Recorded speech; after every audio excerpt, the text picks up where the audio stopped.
প্ৰত্যেকজন কৰ্মচাৰী প্ৰত্যেকজন পেঞ্চনৰ কাৰণে এটা অতিকৈ গুৰুত্বপূৰ্ণ খবৰ তেওঁলোকৰ দৰমহা বা দৰমহা বিলবিলাক ছাবমিশ্যনক লৈ ট্ৰেজাৰীত কেনেদৰে বা কেতিয়া তেওঁলোকৰ বিল ছাবমিশ্যন হ'ব দৰমহা হ'ব গোটেইখিনিক লৈ এটা অতিকৈ ডাঙৰ খবৰ ওলাই আহিছে বাজেট সম্পৰ্কত আৰু আপোনালোকে ইয়াতে দেখিবলৈ পাইছে এখনি দীঘলীয়া নটিফিকেশ্যন ইয়াতে চাওক 1 2 3 4 5 আমি 5টা পেজে ইয়াতে আলোচনা কৰিম কিন্তু ইয়াতকৈ বেছি আছিলে কিন্তু এইখিনি যেহেতু অকমান জানিবলগীয়া আছে সেইকাৰণে আমি এইখিনি চাবলৈ চেষ্টা কৰিম প্ৰথমতে এইখিনি আৰু দীঘল হ'ব ভিডিঅ'টো অকমান আৰু সকলোৱে স্ক্ৰিপ্ট নকৰি পেলাই যদি সম্পূৰ্ণকৈ চাই তেতিয়াহ'লে বুজিবলৈ সক্ষম হ'ব আৰু খুবেই গুৰুত্বপূৰ্ণ হয় আপোনালোকৰ কাৰণে আৰু এইখন নটিফিকেশ্যনৰ জৰিয়তে vote on account budget financial year 2026-27 হয় এইখন আৰু ভোট অন একাউণ্ট বাজেট মানে আপোনালোকে গম পায় এইটো এটা হৈছে অস্থায়ীভাৱে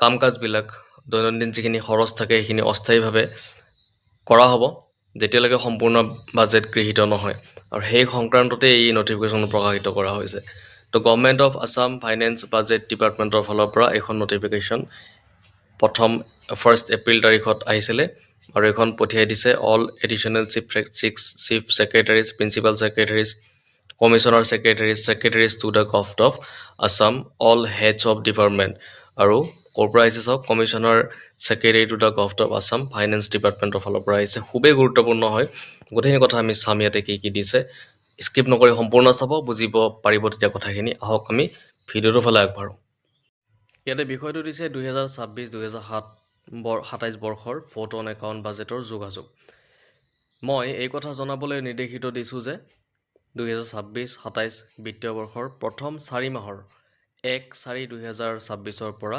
31/7/2026 vote on account budget Asom বিধানসভাই যথাযথভাৱে গৃহীত কৰিছে আৰু সংশ্লিষ্ট এপ্ৰিপ্ৰিয়েশ্যন এক্ট ইতিমধ্যে জাৰি কৰা হৈছে তো দেখিলে আপোনালোকে 1/4/2026 পৰা 31/7/2026 ভোট অন একাউণ্ট বাজেট ইতিমধ্যে গৃহীত কৰা হৈছে আৰু এইটো এটা অস্থায়ী হয় যেতিয়ালৈকে সম্পূৰ্ণ বাজেট গৃহীত নহয় তেতিয়ালৈকে এই ভোট অন একাউণ্ট বাজেট চলিব আৰু ইয়াতে চৰকাৰৰ যিখিনি খৰচ থাকিব এই খৰচবিলাক ইয়াতে চলাই নিয়া হ'ব এই ভোট অন একাউণ্ট বাজেটৰ জৰিয়তে তাৰপিছত লিখিছে এই ভোট অন একাউণ্ট বাজেটটো মিৰৰ হেড স্তৰলৈকে প্ৰস্তুত কৰা হৈছে যিহেতু ট্ৰেজাৰীৰ পৰা ধন উত্তোলন চাব ডিটেইল হেড স্তৰত কৰিব লাগিব সেই অনুসাৰে সকলো কণ্ট্ৰলিং অফিচাৰক এইদৰে অনুমতি দিয়া হৈছে যে তেওঁলোকে সংশ্লিষ্ট মিৰৰ হেডৰ অন্তৰ্গত উপলব্ধ সামগ্ৰিক ধনৰ ভিতৰত 2026-27 বৰ্ষৰ বাজেট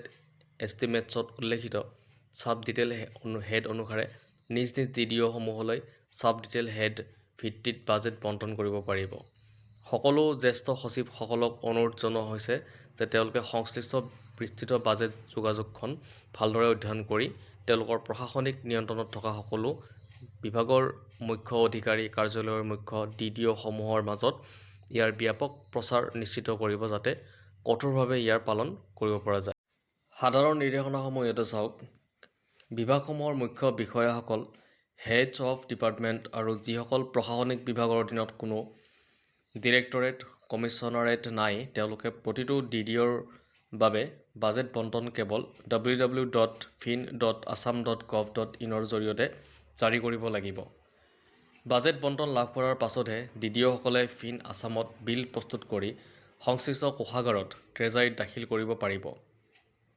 বিভাগসমূহে বাস্তৱ সময়ত ৰিয়েল টাইম প্ৰাপ্ত ক্ষেত্ৰীয় তথ্যৰ আধাৰত DDO-সমূহৰ মাজত সম্পদ পুনঃ বণ্টন কৰিব পাৰিব ফাইনেন্স ডিপাৰ্টমেণ্টৰ অনুমতি নালাগে ইয়াৰ প্ৰতিলিপি DDO ট্ৰেজাৰী আৰু ফাইনেন্স বাজেট ডিপাৰ্টমেণ্টৰ লগ ইনলৈ স্বয়ংক্ৰিয়ভাৱে প্ৰেৰণ হ'ব ট্ৰেজাৰী অফিচাৰসকলক কোনো কাগজী নকল দাবী নকৰিবলৈ নিৰ্দেশ দিয়া হৈছে ফাইনেন্স আছামত ডিজিটেলভাৱে সৃষ্টি কৰা বণ্টন বৈধ অনুমতি হিচাপে গণ্য হ'ব কৰ্মচাৰী স্থানান্তৰৰ ক্ষেত্ৰত কণ্ট্ৰলিং অফিচাৰে ফিন আছামত তথ্য আপডেট কৰাৰ দায়িত্ব ল'ব লাগিব নহ'লে নতুন DDO-য়ে বেতন বিল দৰমহা বিল প্ৰস্তুত কৰাত অসুবিধা হ'ব স্থানান্তৰিত কৰ্মচাৰীৰ বেতন নতুন DDO-য়ে পূৰ্বৰ বণ্টনৰ ওপৰত নিৰ্ভৰ কৰিব তাৰপিছত অসম চৰকাৰৰ গেজেটেড অফিচাৰসকলে নিজৰ পে স্লিপ ডিজিটেল ৰূপত পাবলৈ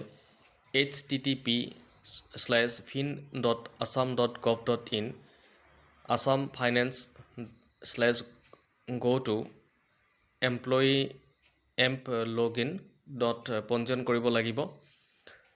কণ্ট্ৰলিং অফিচাৰ আৰু DDOৰ বাবে নিৰ্দেশনা, বেতন আৰু মজুৰি।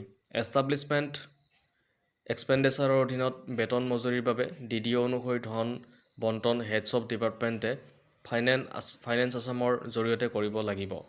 কেৱল অনুমোদিত পদৰ বিপৰীতে আৰু ফাইনেন্স ডিপাৰ্টমেণ্টৰ পূৰ্বে অনুমতি নাথাকিলে মজুৰি প্ৰদান কৰিব পাৰিব।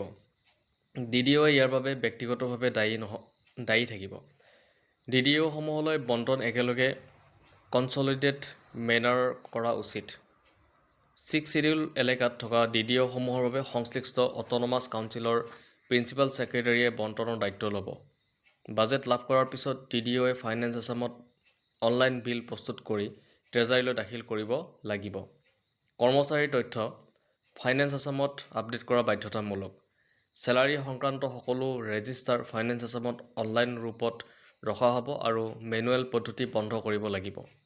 নতুন কৰ্মচাৰীৰ বাবে অস্থায়ী বেতন ফাইনেন্স আছামৰ জৰিয়তে দিব পাৰিব। ESSত পঞ্জীয়ন আৰু আধাৰ নম্বৰ দাখিল বাধ্যতামূলক। বিভিন্ন কমিশ্যনত কৰ্মৰত নিয়মীয়া কৰ্মচাৰীয়ে ডিটেইল হেড 01 চেলাৰীৰ অধীনত বেতন লাভ কৰিব পাৰিব। পেঞ্চন আৰু সামাজিক কল্যাণ আঁচনি, পেঞ্চন, সাহিত্য, ক্ৰীড়া, শিল্পী, স্বাধীনতা যুঁজাৰু আৰু সাংবাদিক পেঞ্চনৰ বাবে বাজেট বণ্টন সংশ্লিষ্ট বিভাগসমূহে ফাইনেন্স আছামৰ জৰিয়তে কৰিব লাগিব। পেঞ্চন আৰু অন্যান্য সুবিধাৰ বাবে সকলো বিল ফাইনেন্স আছামৰ জৰিয়তে ট্ৰেজাৰীলৈ দাখিল কৰিব লাগিব। চূড়ান্ত পেঞ্চনৰ বাবে প্ৰচলিত নিয়ম অনুসৰণ কৰিব লাগিব। নন চেলাৰী ব্যয়। নন চেলাৰী ব্যয়ৰ বাবে ধনৰ বণ্টন ফাইনেন্স আছামৰ জৰিয়তে কৰা হ'ব। 6 শিডিউল এলেকাত আগৰ নিয়ম চলি থাকিব।